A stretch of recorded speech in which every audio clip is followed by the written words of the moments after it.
Corona की दूसरी लहर जो देश भर में आई, उसके दौरान पूरे देश में ऑक्सीजन को लेके हाहाकार मचा था। हॉस्पिटल से, डॉक्टर्स की तरफ से, पेशेंट्स की तरफ से त्राही त्राही मची हुई थी और हम सब जानते हैं कि पूरे देश में क्या हाल थे। और कल जब देश की संसद में सवाल उठा तो केंद्र सरकार ने बहुत ही बेशर्मी से देश की संसद में एक सफेद झूठ बोला कि पूरे देश में ऑक्सीजन से कोई मौत नहीं हुई। 15 अप्रैल से 5 या 10 मई तक के बीच में जो देश में हालात थे, उसमें ऑक्सीजन का मिसमैनेजमेंट केंद्र सरकार की ओर से हुआ था और केंद्र सरकार के ऑक्सीजन मिसमैनेजमेंट की वजह से देश में हॉस्पिटल्स में त्राही त्राही मची थी और कोई बड़ी वजह नहीं है कि बहुत सारी जानें उस दौरान ऑक्सीजन की कमी की वजह से पूरे देश में गई। मैं जानता हूं कि किस तरह से मेरे व्हाट्सएप मैसेजेस भरे हुए थे हॉस्पिटल के चीफ के, उनके मेडिकल सुपरिटेंडेंट्स के, डॉक्टर्स के, अटेंडेंट्स के, पेशेंट्स के कि साहब हमारे हॉस्पिटल में ऑक्सीजन नहीं है, हमारा आदमी ऑक्सीजन के बिना मर जाएगा। और केंद्र केवल अपनी गलतियों को छिपाने के लिए 13 अप्रैल के बाद से केंद्र सरकार ने ऑक्सीजन की डिस्ट्रीब्यूशन की नीतियां बदली और जिसकी वजह से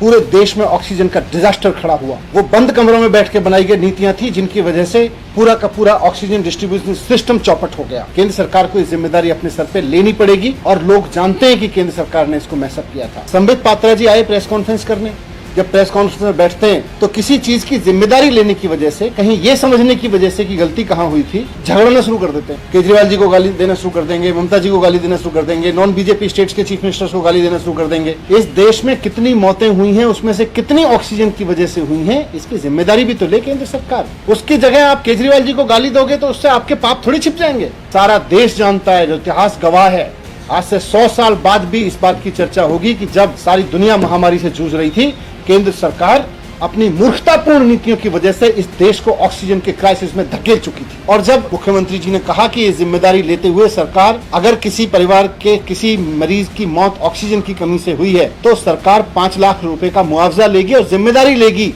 और जिम्मेदारी फिक्स भी करेगी, तो केंद्र सरकार पीछे हट गई, बल्कि अरविंद केजरीवाल जी के उस काम में रोड़े अटकाने लगे। केंद्र सरकार को लगा कि इसमें तो हमारी जिम्मेदारी तय हो जाएगी, हमने जो सो कॉल्ड मिसमैनेजमेंट किया है वो मिसमैनेजमेंट साबित हो जाएगा, डिजास्टर साबित हो जाएगा। तो केंद्र सरकार ने दिल्ली सरकार द्वारा बनाई गई जो कमेटी थी उसको बनाने नहीं दिया। दिल्ली सरकार की कमेटी को भंग करने के पीछे, उसको नहीं बना देने के पीछे यही है कि वो ऑक्सीजन की मौतों से हुए सच को छिपाना चाहती, और आज वही कर रहे हैं। ये लोग देश की संसद में खड़े होकर साथ झूठ बोल रहे हैं। अगर हिम्मत है और अगर आप चाहते हैं कि ऑक्सीजन से हुई मौत में सही मायने में जांच हो और जिम्मेदारी तय हो, तो जो कमेटी राज्य सरकार बना रही थी दिल्ली की, उसको बनाने दीजिए, हम जांच करवाएंगे। आप कमेटी बनाने नहीं देते हो, आप जांच होने नहीं देते हो, और आप कहते हो देश में ऑक्सीजन से मौत नहीं हुई, हमें राज्य सरकारें भी कह रही हैं। आप आंकड़े सामने नहीं आने देते हो, फिर कहते हो आंकड़े नहीं है हमारे पास, आंकड़े नहीं दिए राज्य सरकारों ने। आप राज्य सरकारों को आंकड़े जुटाने तो दो। दिल्ली में एक एक वो मौत जो ऑक्सीजन की वजह से हुई लगती है, हर मौत की जांच करवाएगी दिल्ली सरकार। आप चाहते हैं कि ऑक्सीजन से हुई मौत के आंकड़े लोगों के सामने ना आए, क्योंकि अगर ऑक्सीजन से हुई मौत के आंकड़े सामने आए तो केंद्र सरकार की बदइंतजामी और केंद्र सरकार ने इस बदइंतजामी से जो डिजास्टर पैदा किया ऑक्सीजन की वजह से, ऑक्सीजन की कमी की वजह से, वो सब सामने आ जाएगा।